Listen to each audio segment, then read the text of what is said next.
ఆడు మగాడ్రా.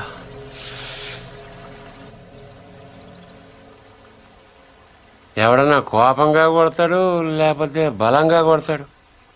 ఈడంటే చాలా శ్రద్ధగా కొట్టాడు. ఏదో ఒక గోడ కడుతున్నట్టు, గులాబీ మొక్కకు అంటు కడుతున్నట్టు చాలా జాగ్రత్తగా పద్ధతిగా కొట్టాడురా. ఆడు మగాడ్రా బుజ్జా. మొన్నటి నుంచి వస్తున్నాడు ఆడు మగాడు మగాడని ఒకటేనా సార్?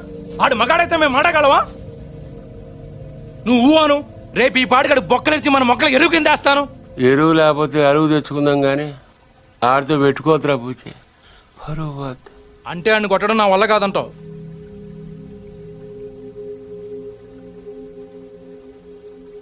పోనీ చంపేనా?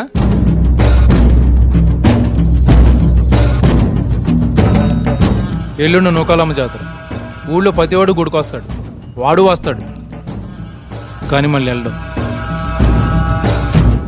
వీరమ్మ చెరువు దగ్గర 4 సుమోలు ఉంటాయి. గట్టు దాటుతుంటే వేసేస్తాం. లక్కీగా దాటాడా అనుకో, చుక్కల కుట్ట దగ్గర ఇంకో 3 సుమోలు ఉంటాయి. ఒకవేళ అక్కడ మిస్ అయ్యాడనుకో, సర్వీతో చివరిలో ఈసారి 5 సుమోలు పెడతాను. అన్ని బళ్ళు ఎందుకురా? పెళ్ళిగా నెడతావా? మర్డర్ చేయాలంటే కత్తులు ఉండాలి కానీ కాలేజీలు సుమోలు ఎందుకురా బుజ్జా? మరేం చేయమంటావు?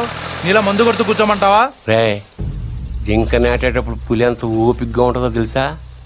అట్లాంటిది మరి పులిని ఆట ఆడాలంటే మనం ఇంకెంత ఓపికగా ఉండాలి.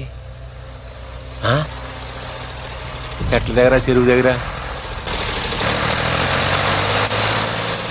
డైరెక్ట్గా గుడికాడ వేసేయచ్చు కదరా. అమ్మ ఆశీర్వాదం కూడా ఉంటుంది. అన్ని బళ్ళు వద్దురా నాన్న, పెట్రోల్ రేటు కూడా పెరిగింది కదా. అందరూ కలిసి ఓ బండిలో నేడండి.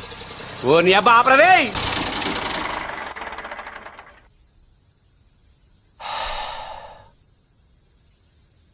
నిశ్శబ్దం ఎంత భయంకరంగా ఉంటుందో చూసావా? అందుకే మీరెంత సైలెంట్గా ఉంటే మర్డర్ అంత వైలెంట్గా ఉంటుంది.